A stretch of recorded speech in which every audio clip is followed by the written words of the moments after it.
It looks like Psychonauts 2 could be a Game of the Year contender, and the PlayStation 5 revised model has quietly been released.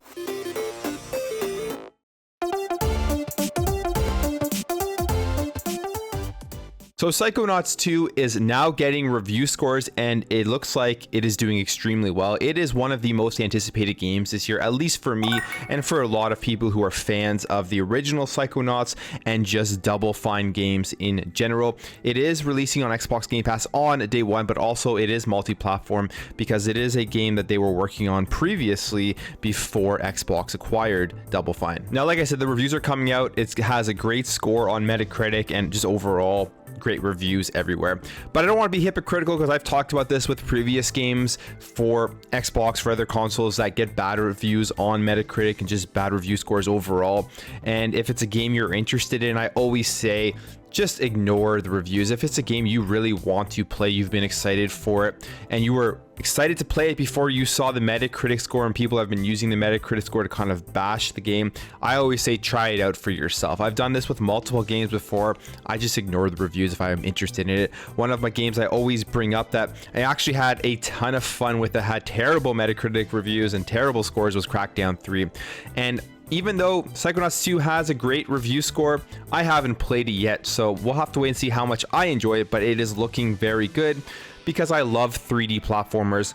I love the Psychonauts universe. I find it just super creative and fun and quirky, and I'm just extremely excited to jump into this game. It's a game I have been anticipating for a long time. So the review scores are reassuring in a sense, but what this really shows, if this game is as good as people are saying, is the power of what Xbox is doing with these studios that they are acquiring by providing them more time, more funding, and just a lot more resources overall to be able to create a fully fleshed out world and create all of their fully fleshed out ideas that they have and wanted to put into the game. And to me, Double Fine is just known for having some of the most creative ideas and making some of the most wacky games. You think about Psychonauts, you think about Brutal Legends, and we even saw this report here back in July of 2021, so this year, just talking about how Microsoft's acquisition of the development studio has allowed them to make a bigger and better game. This was a developer saying that we definitely got a bit of breathing room from our enemies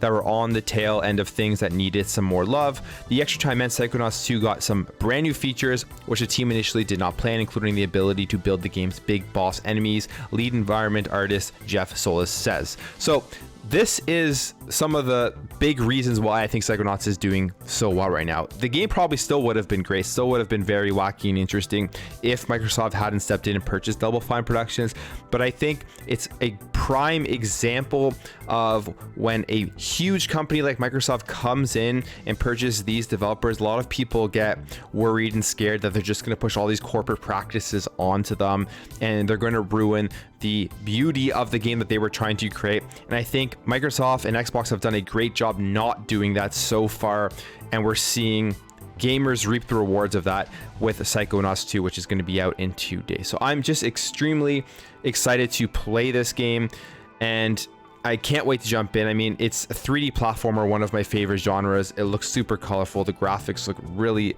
really interesting, really nice. And I mean, it's just an addition to a world that I thought we were never going to get a sequel to, and the fact that it seems like it is turning out so well has me very happy. All right, and jumping over here, I talked about this a couple of weeks ago and on my podcast that Sony was creating a new model of the PlayStation 5 and that they weren't going to announce it, and they're just going to ship it out, and people were going to, when they buy their PlayStation 5, realize that it is a little bit different than the original PlayStation 5 that was released in 2020. Now, the only big difference here with this PlayStation 5 is the weight of it. It's going to be lighter, which I know that's a slight difference because they say here it's only 300 grams lighter, I believe. Yeah, so slightly lighter by 300 grams. But if you've held a PlayStation 5, you see it in your home, it's a massive console, so that 300 grams could make a difference. And there's also going to be a change to the screw, which again, I think is another relatively big difference, even though it's minor in comparison to everything within the console. But it is that the screw is able to be screwed with... You're just so wonderful. Okay, hello, this is my dog. Her name is Toast. He's licking the mic. I don't know if I should keep this in or not. But this is toast. Toast. Don't punch me in the face. Thank you.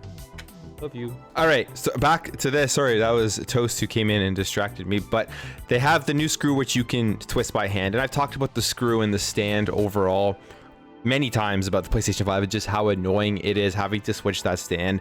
And when you try to move your PlayStation 5, especially when it's in horizontal form, the stand always falls off, and it's just an annoyance to have to deal with all the time. So not having to get like a quarter or just something to stick into the slot to actually remove the screw is a decent change to an already cumbersome system, but it's not going to get anyone out there to go out and buy this new version of the PlayStation 5. But it's interesting because it is now CFI 1100 series, which is the revised model. The older ones, the ones that I have, is CFI 1000, and Sony didn't announce this. They just quietly released it, and it looks like now they are filtering through the UK.